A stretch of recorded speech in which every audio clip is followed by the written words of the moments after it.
오는 3일 민주당 인천 지역 순회 경선을 앞두고 이 후보들 인천 찾아 인천 위한 약속들을 제시하고 있습니다. 백령공항 건설, GTX D 노선 Y자 완성 등 시급한 현안이 많은데 그 가운데 최우선 과제 무엇이겠습니까? 수도권 매립지 문제를 첫 번째 과제로 삼은 것은 그 문제가 인천 시민들의 자존심을 살리는 국가적 대사이기 때문입니다. 2025년 수도권 매립지 종료 실현, 민주당 후보들 공감했습니다. 그런데 과연 인천과 교감한 공감일까? 수도권 매립지 2025년 운영 종료에 대한 분명한 해법을 범정부 차원에서 마련하겠습니다. 추미애 후보만의 생각이 아닙니다. 이재명 지사는 중앙정부 차원의 대안을, 박용진 후보는 대통령 직속 특별위원회 설치해 해결하겠다는데 이낙연 후보 해법은 조금 다릅니다. 관련 지자체 간의 긴밀한 협의를 통해서 2025년 안에 해법이 나와야 한다고 생각하고 그렇게 되도록 지원하겠습니다. 그러니까 서울과 경기 쓰레기 해결을 위해 노력하겠지만 꼭 2025년에 수도권 매립지 문 닫게 하겠다는 주자는 사실상 없는 겁니다. 그런데 또 하나 걸리는 것이 있습니다. 특별한 희생에 특별한 보상이 주어져야 합니다.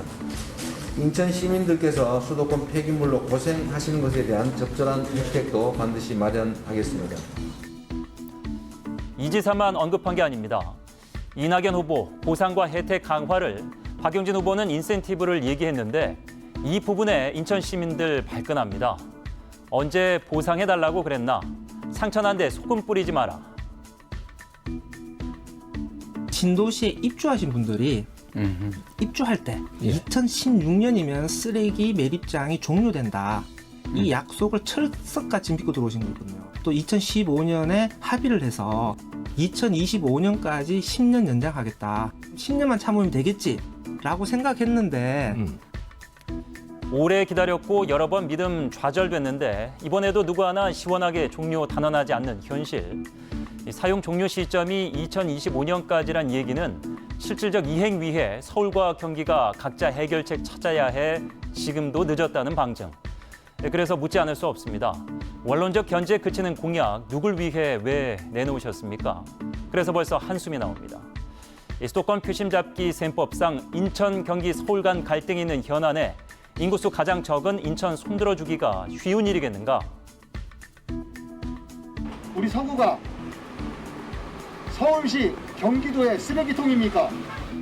각종 악취와 분진, 그리고 소음 등 환경 피해를 고스란히 떠안고 아니 자기가 먹고 자기가 사용한 건 스스로 치워야 되는 게 원칙 아닙니까?